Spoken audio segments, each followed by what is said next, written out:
મુંબઈના વરલી વિસ્તારમાં ભાજપ કાર્યકર્તાઓએ બાંગ્લાદેશમાં લઘુમતી સમુદાયો જેમાં હિન્દુઓનો સમાવેશ થાય છે તેમની પર નિશાન સાધવામાં આવી રહેલા હુમલાઓ સામે વિરોધ પ્રદર્શન કર્યું. વિરોધકારીઓએ ભારત સરકારની તાત્કાલિક હસ્તક્ષેપની માંગ કરી અને બાંગ્લાદેશી ઉત્પાદનોની વેચાણ પર પ્રતિબંધ મૂકવાની માંગ કરી. વિરોધ પ્રદર્શનમાં મોટી સંખ્યામાં ભાજપ કાર્યકર્તાઓ અને સમર્થકો એકત્ર થયા હતા. તેઓએ બેનરો અને પ્લે કાર્ડ્સ સાથે બાંગ્લાદેશમાં લઘુમતી સમુદાયો પર થતા હુમલાઓની નિંદા કરી અને ન્યાય અને સુરક્ષાની માંગ સાથે સૂત્રોચ્ચાર કર્યા. વિરોધકારીઓએ બાંગ્લાદેશમાં તાજેતરમાં થયેલા હિન્દુઓ અને અન્ય લઘુમતી સમુદાયો પર હિંસક હુમલાઓને હાઇલાઇટ કર્યા, જે ભારતીય જનતામાં રોષ અને ચિંતા પેદા કરી છે. વિરોધકારીઓએ ભારત સરકારને બાંગ્લાદેશમાં થયેલા અત્યાચાર સામે કડક વલણ અપનાવવા માટે અનેક માંગણીઓ મૂકી. તેમણે બાંગ્લાદેશ સરકાર પર રાજદ્વારી દબાણ લાવવાની અને તેના લઘુમતી સમુદાયોની સુરક્ષા સુનિશ્ચિત કરવાની માંગ કરી. ઉપરાંત વિરોધકારીઓએ બાંગ્લાદેશી ઉત્પાદનોના આયાત અને વેચાણ પર પ્રતિબંધ મૂકવાની માંગ કરી, જે પીડિતો સાથે એકતા વ્યક્ત કરવા અને બાંગ્લાદેશી સત્તાવાળાઓ પર કાર્યવાહી કરવા માટે દબાણ લાવવાનો એક ઉપાય છે.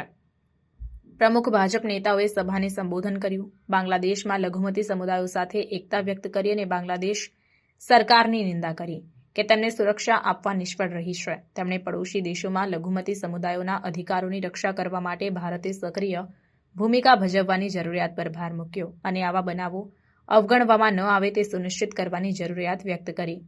વધતી ચિંતાઓના જવાબમાં ભારતીય સરકારે પ્રદેશમાં લઘુમતી સમુદાયોના અધિકારોની રક્ષા કરવા માટે તેની પ્રતિબદ્ધતા પુનરાવર્તિત કરી છે. વિદેશ મંત્રી એસ જયશંકરે તાજેતરમાં લોકસભામાં આ મુદ્દાને સંબોધન કર્યું હતું, જેમાં તેમણે જણાવ્યું કે ભારતે બાંગ્લાદેશી સત્તાવાળાઓ સાથે તેની ચિંતાઓ વ્યક્ત કરી છે અને લઘુમતી સમુદાયો પર વધુ હુમલાઓ અટકાવવા માટે જરૂરી પગલાં લેવા માટે તેમને અનુરોધ કર્યો. સરકારે આ સંવેદનશીલ મુદ્દાઓને સંબોધતા આંચલિક સ્થિરતા અને સહકાર જાળવવાની મહત્વતા પર પણ ભાર મૂક્યો. વરલીમાં થયેલું વિરોધ પ્રદર્શન ભારતભરમાં ચાલી રહેલા મોટા આંદોલનનો એક ભાગ છે, જ્યાં વિવિધ જૂથોએ બાંગ્લાદેશમાં લઘુમતી સમુદાયોના વર્તન અંગે તેમની ચિંતાઓ વ્યક્ત કરી.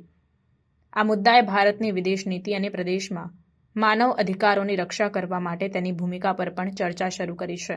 પરિસ્થિતિ કેવી રીતે વિકસે છે તે જોવાનું બાકી છે, પરંતુ ભારતીય સરકાર આ જટિલ રાજદ્વારી પડકારોને કેવી રીતે નાવિક કરશે અને વિરોધકારીઓ દ્વારા ઉઠાવવામાં આવેલી ચિંતાઓને સંબોધવા માટે કયા પગલાં લેવામાં આવશે તે જોવાનું રહ્યું.